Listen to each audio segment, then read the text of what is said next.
Hi, I'm Elizabeth Durazio, coming to you from Headrest at 14 Church Street in Lebanon. And this facility offers a comprehensive approach to addiction and recovery, as well as a 24/7 crisis hotline for you to use or to help get support for your friends and family. I'm actually joined by the director of Headrest, Suzanne Thistle, and she's going to tell us about their mission in the community and how we can help. Thank you for joining us, Suzanne. Thanks.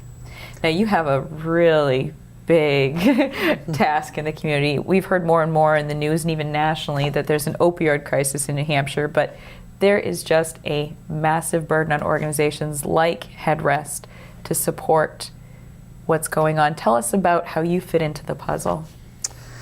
How I fit into the puzzle is we have 3 different departments here, as you've heard about today.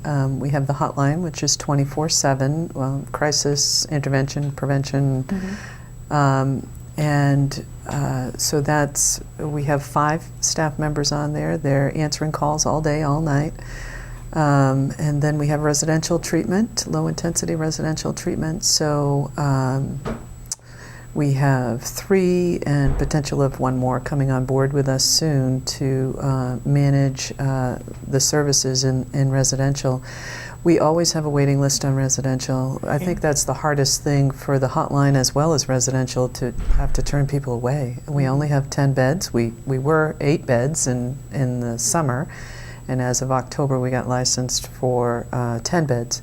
So we were able to increase our services by a couple beds, but we still have a waiting list. And I think it's heartbreaking when people call and say, "Look, I need to come in," and we can't take them in, and we can't find a bed for them. So one of the things we do is try and get them into our intensive outpatient program. Right. That's not really the best fit for them at that time, but if you have somebody, we service a lot of low income, so some folks on Medicaid or that don't have funding, and they're not going to get a bed if they don't have any money, so we'll do the best we can. Right. Some of the counselors meet with folks 2 or 3 times a week, or get them into intensive outpatient and meet with them.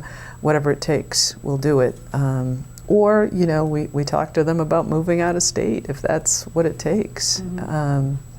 And we have the outpatient staff. We have 4 LADACs on board with us here, which is usually unusual.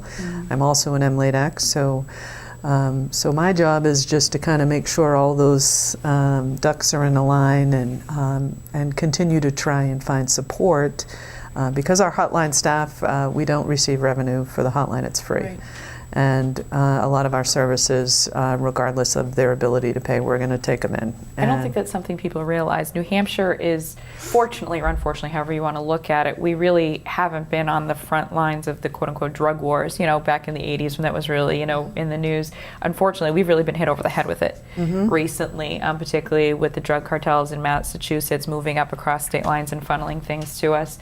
So we are literally a small community state facing a national drug problem. Huge crisis, yeah. And I don't think many Granite Staters, let alone people in the Upper Valley, realize that we do not have the resources to just say everyone that walks in gets instant treatment. Right. We just don't have that. Right. So it falls on places like Headrest to do what you can. And fortunately, 24/7 hotline, huge, it can save a life. The outpatient services, life-changing because it can get someone on the right track, but we need to support things like that. You don't have an unlimited budget. It's not like the governor is suddenly cutting you a check.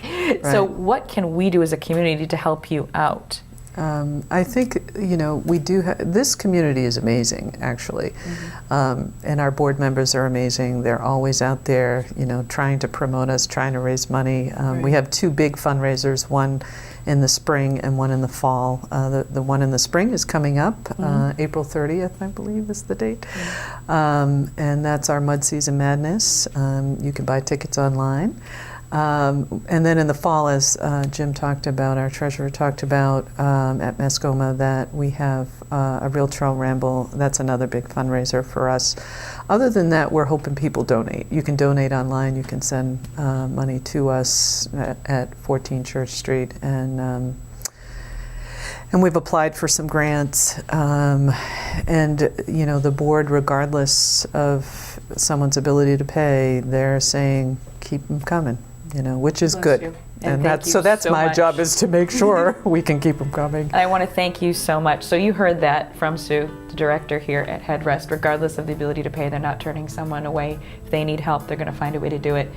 We need you. Make a donation, contact Headrest. You never know if it's a friend or family member whose life they could be saving.